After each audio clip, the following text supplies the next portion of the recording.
As I was thinking about various topics that I would teach, I needed to first decide what grade level I wanted to target for this assignment. Therefore, I chose to create a first grade lesson. I'm going to give a brief overview of what I would teach to the students, and this lesson will last for about a week, and I'm going to combine math as well as social studies. As we all know, SOLs seem to be in the forefront when creating lessons.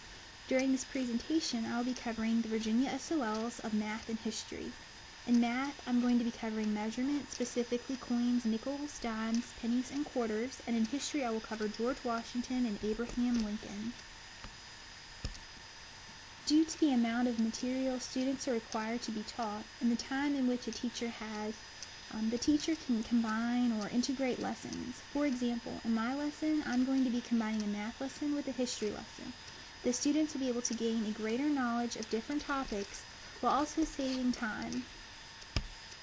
I will begin my lesson by showing pictures of each coin. Then I will give the students a coin as a manipulative. I believe that hands-on learning is important. It makes learning come alive. I will begin with the penny. We will cover characteristics of the penny, such as color, texture, and the person on the coin, as well as the value of the coin. Once the student has grasped the concept and characteristics of what makes a penny, I would move on to the nickel. We would cover the same information, such as the color, the texture, the value, and the individual on the nickel. In order to cater to those students who are at a higher level and to differentiate learning, I would ask the students if they could predict how many pennies equal one nickel. Before moving on to the dime, I would give a brief overview of the penny and the nickel. I would have the students think, pair, and share their thoughts with a neighbor.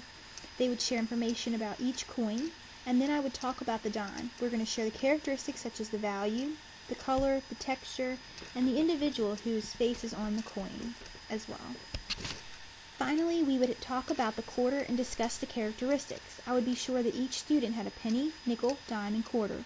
We would play a game in which I would give a clue, and they would have to put the specific coin to the side. For example, I might say, I'm thinking of a coin that is worth 5 cents.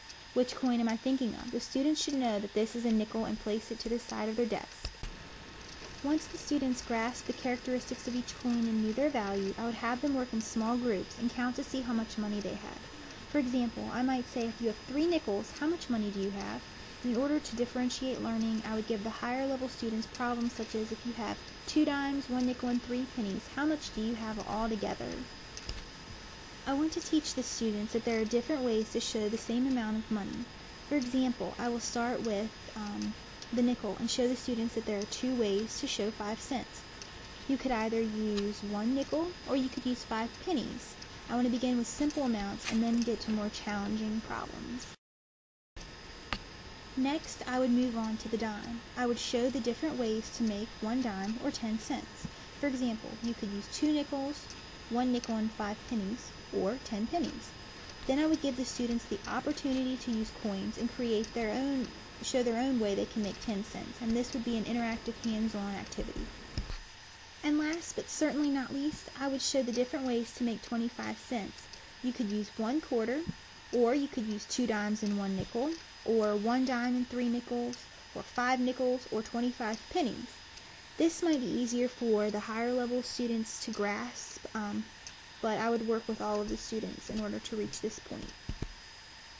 You're probably wondering why George Washington's picture is on this slide after we have just talked about a math lesson. But George Washington's picture is found on the quarter. As a teacher, we need to integrate our material so that we can cover all of the material we are required to teach. So during my social studies lessons, we're going to cover important facts about George Washington. I would also like to cover the same information in regards to Abraham Lincoln. I'd like to note that Lincoln is found on the penny, and I'd also like to note that he was born in Kentucky, and I'd like to teach the students that the Lincoln Memorial was found after Abraham Lincoln. So these are some of the things we'll be talking about. Once we have covered George Washington and Abraham Lincoln, I would show the students a blank Venn diagram and would show them that we were going to fill one in. We're going to compare Washington and Lincoln, as well as decide how the two are alike. In each circle, we're going to fill in characteristics. In the middle, we're going to do characteristics that pertain to both individuals. We would fill in one blank together as a class, just as an example, and then I would give them the time to complete the Venn diagram by themselves. then we would go over it as a class. If the students didn't have a key piece of information that I felt was crucial to their learning, I would have them to write it down on their own copy once we go over them as a class.